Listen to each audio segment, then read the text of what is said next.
Okay, in this video we're going to talk about a reverse slope defense. What is it? And generally, according to Op 4 doctrine, what are you supposed to put in it? Now, first, as I keep getting reminded, Patreon channel, if you like what I do, come over to Patreon, kick me $1 or $2 or $5, whatever you so choose. The money collected goes to purchase supplies for the militia unit that I am in. Now, also, through Patreon, when you become a patron, you can send me messages through the message board that's on the back side of Patreon. So if there's something you want to talk about but you don't want to talk about it openly in the comments on YouTube, you can get a hold of me through Patreon, like the one subscriber did about the John Milton stuff. Now, reverse slope defense. We have a hill here that's strategically important to this particular area. We currently hold it. We know the enemy needs to take it in order to conduct operations in the area. So we're going to put in a defense on this hill. Now, the military recommends that you put in your defense on the back side of a hill from the enemy. So the enemy's coming in from this side. The reason you do that is this side is easier for observation by their reconnaissance and also allows them to maximize their direct and indirect fires on that side of the hill. They may not be able to see or know anything about what's going on the backside.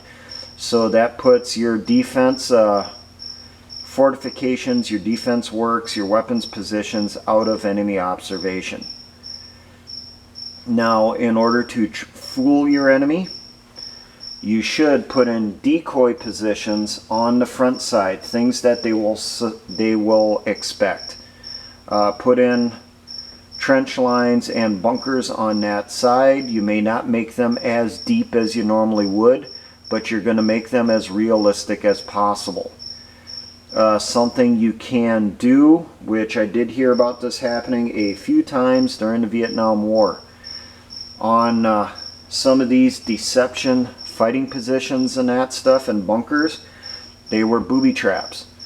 So the friendly force comes in, or in our case the enemy force comes in, they jump down in that trench. Well, they have to clear the trench. They have to make sure that there is no defenders inside there. So they start moving to the right, to the left. They start clearing the bunkers and stuff.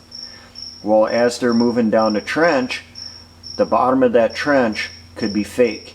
You could have a man trap there, a tiger type pit filled with punji stakes and pikes. A good example of this, if you ever watch the movie Hamburger Hill, in one point in there you have a person who was going up the side of the hill. I think the character's name was Motown in the movie. Well, he was moving through and the ground gave way and he fell down into a punji pit and he was impaled from head to toe. You can do the same thing inside those trenches. Another thing you can do is put in some booby traps inside there. Put in some claymores set up on tripwires, hand grenades, bouncing betties with the actual mine being on the side of the trench, so when it gets activated, it shoots up higher above the trench, covering a wider area, that type of thing. And then the bunkers themselves, same thing. They toss in a grenade, they go through the doorway, they don't see the tripwire and the shadows there on the entrance, and they set off a grenade inside the bunker and a claymore or some other type of fragmentation charge hidden above the doorway of the bunker inside a sandbag. that will fire right down the trench. Now the actual fortifications will be near the crest of the hill, but it will be down a little bit. And it will be on the reverse side of the hill.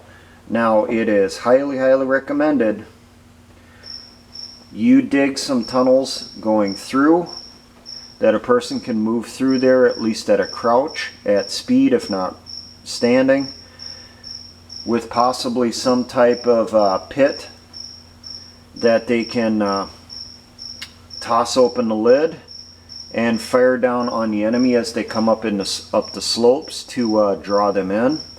Maybe put in some bunkers hidden in the hillside there, which are better camouflaged than the ones on your deception trench. As much as possible, make sure that they get good fields of fire down in this trench and right in front of it, so that you can put your machine guns, your light machine guns, squad automatic weapons inside there, and you can pour fire on the enemies as they're coming in. Those bunkers would also be used as part of your early warning system. You will have patrols and scouts moving around in front that will let you know when the enemy approaches. You will probably have a few early warning devices to include mines scattered out in front of the hill. But these guys are going to be your eyes. They're going to let you know how far out the enemy is, what direction are they coming from, that type of stuff, how many of them there is. And they send that information back through that little communications trench to your defenses on the backside, so that everyone's alerted. These guys put in a fight on this side, not enough that they're going to get wiped out, but enough to draw the enemy in, to lure them into the trap. Now, when they come through, they're still got to check the other side. So they clear these trenches in here. Maybe they figure they took everyone out, we ran off. When they get to the crest of the hill and they start coming over the top, that's when your people on this side and the camouflaged fortifications, the trenches, bunkers, whatever you have set up back there, they open up on the enemy as they're coming up over the top. Now for supporting weapons for this, under Op 4 Doctrine, you're supposed to locate your heavy crew served weapons, your tripod mounted machine guns like your 12.7 millimeters, your 50 calibers, preferably on another terrain feature behind this one. If you do not have another terrain feature behind it, locate it out of sight behind the trenches here. Make sure you have limiting devices in place, which could be logs stacked in front of the barrels so that they can't drop their fires too much and start putting them inside the trench here, except in emergencies. But those fires, well, those limiting devices will tell them that it's from this point up, so they'll be raking the top of the hill as the enemy comes over the top. Any mortars you should have should be farther back, and they should concentrate their fires on the front side of the hill. Your Tactical Operations Center will be located wherever is the most convenient, but it'll probably be located closer to the mortars and the heavy weapons than it will your actual defensive fortifications. Now, one thing I did on this, because we got a dog leg on the hill, I put in a bunker here on the end that he can get a good field of fire going straight down the front of the hill as the enemy's massing trying to come forward. So maybe these guys will be the ones that'll open up to draw them in, and then when they're getting online down in here getting ready to assault up the hill, he comes in and he just rakes them going straight up. Now remember, you got to cover around the sides of your hill also, so you may want to put in some bunkers and that type of stuff and some mines to keep the enemy from flanking around the hill, and also give you some warning. Any reserve force that you have that the commander designates, it could be a couple squads, it could be an entire platoon, whatever it turns out to be, his little quick reaction force, if you want to think it that way. They could be located near the talk itself, or they could be located in a position right behind these fortifications. And as much as possible, they should have covered and concealed routes to get wherever is needed along that fortification to close that breach, to push the enemy back in a counterattack, and then reestablish that defensive line to hold them off. That is basically how a reverse slope defense works. The main reasons for doing this, as I said earlier, is protection from enemy direct fires and directed indirect fires, so your observed indirect fires.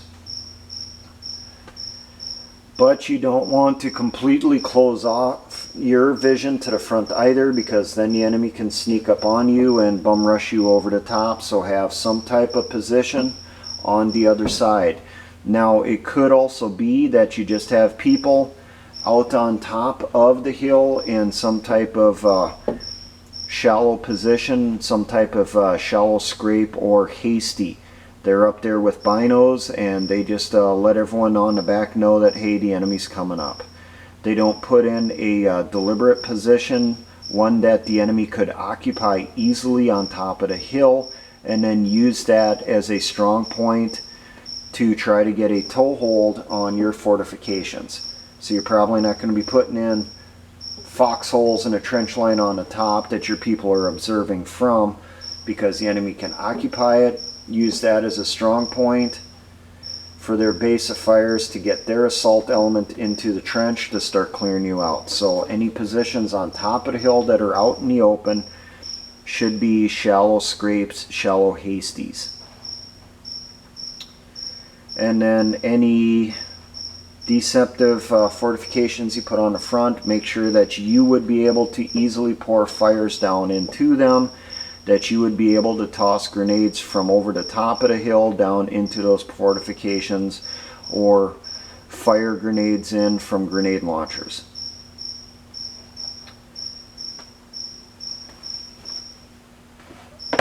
And there you go.